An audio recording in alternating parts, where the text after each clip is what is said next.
Everyone, welcome back to my channel. तो guys, आज हम बात करेंगे स्क्विड गेम के एपिसोड 9 के बारे में, जो इस सीरीज़ की लास्ट एपिसोड है। लेकिन अगर उससे पहले आप मेरे चैनल पर नए हैं और सब्सक्राइब नहीं किया तो कर लें सब्सक्राइब।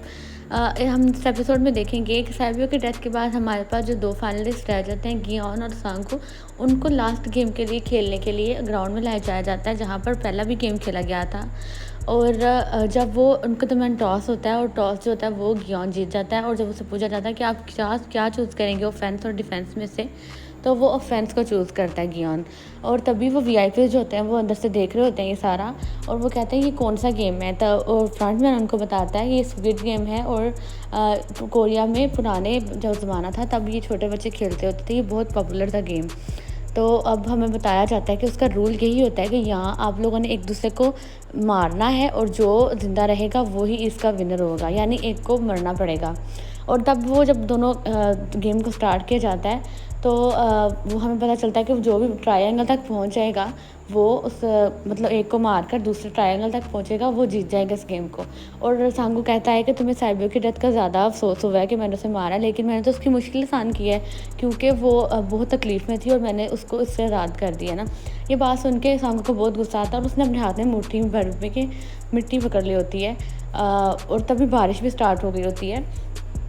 सांगू जो है वो उसके तरफ चाकू लेके आगे बढ़ता है और वो गियान जो है उसके आंखों में मिट्टी फेंकता है, जिससे उसका माइंड जो है वो डाइवर्ट उसकी मतलब हो जाता है। सेंस उसके नहीं काम करती, उसे नज़र भी नहीं आता। और उसके बाद उनके दरमियान बहुत ज़्यादा झगड़ा होता है, जिसके बाद जो है सांगू की हालत जो बहुत ख़राब हो जाती है और जो है गियान जीत रहा होता है, वो उसको मारने ही वाला होता है चाकू, लेकिन वो उसको नहीं मारता और उसके पास रेत में अंदर चाकू घुसा देता है।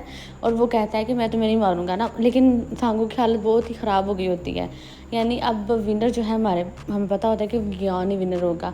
और जब वो ट्रायंगल की तरफ जा रहा होता है और वहाँ पर पहुँचने से पहले वो अपने दोस्त को भी ऐसी हालत में नहीं छोड़ सकता, आखिर वो उसका दोस्त था बचपन का।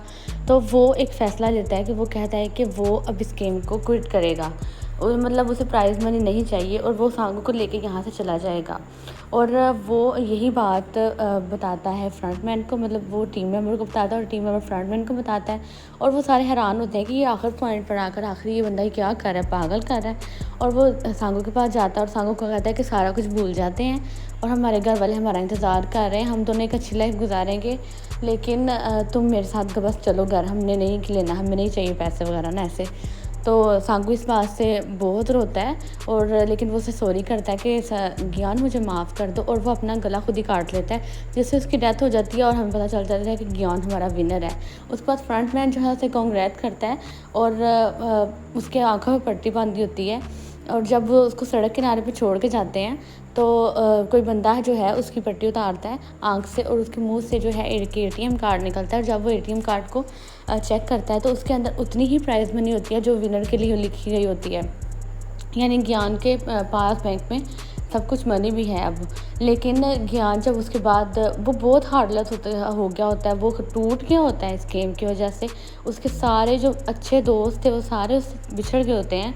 उसके बाद वो जाता है सांगू की मदर के पास जा रहा होता है और वहाँ पर उसकी मदर कहती है कि तुम्हारी जो माँ है वो इतने दिनों से नहीं आई दुकान पर, मुझे नहीं पता और मुझे टाइम नहीं मिला इसलिए ना मुझे नहीं पता। लेकिन उसका वो कोई जवाब नहीं देता और वहाँ से चले जाता है। अपने घर जाके अपनी माँ को वो आवाज़ें देता है लेकिन नहीं मिलती। जब पूरा घर ढूंढता है वो तो उसे एक कोने में काफ़ी दिनों से शायद उनकी डेड बॉडी पड़ी होती है और उसकी माँ की डेथ हो गई होती है। बेचारी वो अपनी माँ को भी नहीं देख सका, उसके साथ भी नहीं टाइम गुजार सका। ये देख के वो बहुत रोता है। अब उसके पास उसकी माँ भी नहीं है। और हम देखते हैं कि सांगू जो है गियान जो है वो बहुत ही ज़्यादा मतलब टूट गया होता है इस बात से। और उसके बाद जो है वो अपनी जो ज़िंदगी है वो बहुत ही इस तरह दिखाते हैं, 1 साल गुजर जाता है और अपनी फ़कीरों वाली ज़िंदगी गुजार रहा होता है। मतलब वो बिल्कुल मेट्रो में ही ऐसे सफ़र कर रहा होता है। उसके बाद एक दिन वो बीच पर बैठा होता है और बीच पर वहाँ पर एक औरत आती है फूल बेचने के लिए और वो उससे सारे फूल ख़रीद लेता है उस औरत से। और वहाँ पर हमें पता चलता है कि वहाँ पर एक कार्ड होता है हिडन फूलों के अंदर, और वहाँ से वो जब निकालता है उसको तो उसको लगता है कि ये कार्ड उसने पहले देखा हुआ है, यानी कि वो वही स्क्विड गेम वाला कार्ड है जो इनविटेशन कार्ड होता था। और उसके पीछे सारा वो एक डिटेल लिखी होती है और साथ में लिखा होता है गांगबू, और यानी जो इस ओल्ड मैन ने इसको कहा था वो लिखा होता है पीछे वर्ड। और वो जानना चाहता था कि आखिर इसको क्या हुआ। उसके माइंड में बहुत से क्वेश्चन थे स्क्विड गेम को लेके, मतलब पूरी इस गेम को लेके कि क्यों आखिर हुआ, इतने लोगों को क्यों मारा गया, बेगुनाह लोगों को। तो वो उस इरादा करता है कि वो जाएगा और वो उसी बिल्डिंग में जाता है। और जब वो उस फ्लोर पे पहुंचता है तो वहाँ पर हम देखते हैं कि एक एलिवेटर होता है जहाँ पर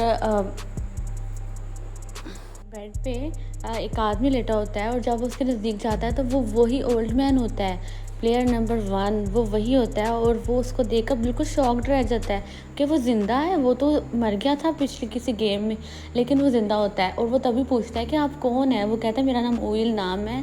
और वो अपने बारे में डिटेल बताता है, कहता है कि जो सारी गेम है वो मतलब मैंने ही और मेरे दोस्तों ने मिलकर ऑर्गेनाइज़ की थी, क्योंकि मैं बहुत ही अमीर बंदा था। और मतलब मुझे लोगों को, मेरा दिल करता था कि कोई मेरी लाइफ से फ़न ख़त्म हो गया था। और एक गरीब बंदे की लाइफ में और एक अमीर बंदे की लाइफ में सिर्फ एक ही चीज़ कॉमन होती है कि उनके दरमियान में कोई मज़ा नहीं होता, उनको पता नहीं चलता कि वो लाइफ किस तरह गुजारें। और इसलिए मैंने फिर ये सोचा कि हम लोग ऐसे ही करेंगे कि इस तरह। और कहता है मैंने पार्ट में भी इसलिए लिया था, इसमें पार्ट लिया था ताकि मुझे मज़ा आ सके मज़ीद। तो वो इस बात को सुन के गियान जो है वो बहुत ज़्यादा शॉक्ड होता है और वो उससे बात नहीं करना चाहता ओइल नाम से। वो कहता है तुम तो मेरे दोस्त है। वो कहता है आखिर आपने मुझे क्यों ज़िंदा छोड़ दिया ना, मतलब मैं इतनी तकलीफ़ से गुजरा हूँ अभी तो। वो कहता है देखो तुम अपने को ब्लेम मत करो, क्योंकि जो भी गया था, अगर तुम भी गए थे वापस दोबारा तो अपनी मर्ज़ी से गया। और जो तुम्हारे पास पैसे हैं उनको खर्च करो, वो उन पर तुम्हारा हक है, उन पर किसी का भी हक नहीं है। और रही बात बाकी लोगों की, तो वो अपनी प्रॉब्लम की वजह से खुद ही गए थे, किसी ने उनको फोर्स नहीं किया है। तो ये सारी बातें सुन रहा होता है जो है गियान, और वो बहुत शॉक्ड होता है। वो कहता है कि आपने मुझे क्यों छोड़ा। वो कहता है तुमने मुझे ज़िंदगी के वो हसीन पल याद करवाए हैं जो मैं कभी भूल गया था, लेकिन तुमने मुझे याद करवाए हैं। तुम मेरे एक अच्छे दोस्त साबित हुए थे वहाँ पर, और मैं कभी भी तुम्हें नहीं खोना चाहता था ना। ये बातें करता है। और इस तरह से करते करते उसकी हो जाती है डेथ। ठीक है, ओइल नाम की डेथ हो जाती है। और इस बात से उसको अफसोस भी होता है, क्योंकि वो भी एक उसका फ्रेंड था। लेकिन वो हैरान होता है कि आखिर किस तरह अमीर लोग पैसे को यूज़ करके, पैसे का मिसयूज़ करके गरीब लोगों की लाइफ से कैसे खेलते हैं। और उसके बाद जब उसको अपने क्वेश्चन सारे मिल जाते हैं तो वो समझता है कि वो अपनी लाइफ में वापस आएगा। वो अपना हेयर ड्राई करता है, अपनी आउटलुक अच्छी बनाता है। उसके बाद वो जाता है सैबियो के भाई के पास, मतलब वो वहाँ से उसको निकालता है जहाँ पर वो रह रहा होता है, यतीम खाने वगैरह में रह रहा होता है जहाँ पर से, वहाँ से वो निकालता है। उसके बाद उसको देता है सांगू की मदर को उसकी टेक केयर करने के लिए। कहता है कि आप इसको, इस बच्चे को केयर करें। ये सांगू ने मतलब कह रहा हूँ मैं सांगू की तरफ से ना। तो उसके बाद हम देखते हैं कि जब वो बैग्स भी दे के जाता है, बहुत ज़्यादा 2 बैग्स भी दे के जाता है बड़ा हुआ। और जब वो उसकी मदर खोलती है सांगू की तो उसमें फुल पैसे होते हैं, यानी वो उसकी मदर को पैसे दे के गया होता है सांगू की तरफ से हेल्प के लिए। ठीक है, और उसके बाद हम देखते हैं कि जब वो अपनी बेटी से मिलने के लिए प्लेन में जा रहा होता है, उसकी बेटी यूएस शिफ्ट हो गई होती है अपने दूसरे फादर के पास।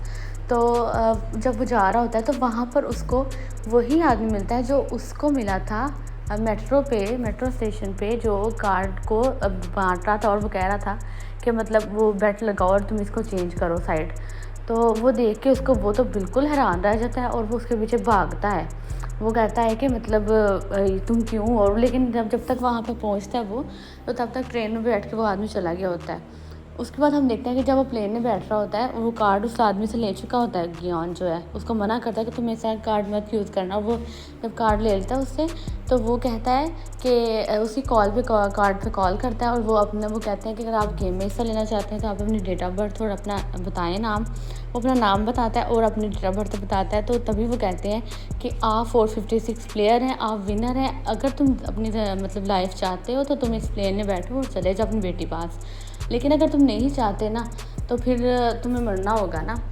तो वो हम देखते हैं कि गियान जो है वो दूसरा रास्ता चूज़ करता है। वो प्लेन में नहीं बैठता और वो वापस टर्न हो जाता है, क्योंकि उसे अभी इस गेम को जड़ से ख़त्म करना होता है। और ये जो राइट्स अप डाउन होते हैं, ये अमीर और गरीबों के दरमियान जो बहुत ज़्यादा गैप होता है, ये इसे ख़त्म करना होता है। तो इसके साथ जो होती है हमारी एपिसोड, ये जो 9 है वो भी यहाँ पर फिनिश हो जाती है। अगर आपको एपिसोड अच्छी लग रही है तो आप इसको काइंडली लाइक करिएगा, शेयर करिएगा। अपना ख्याल रखें। अल्लाह हाफ़िज़।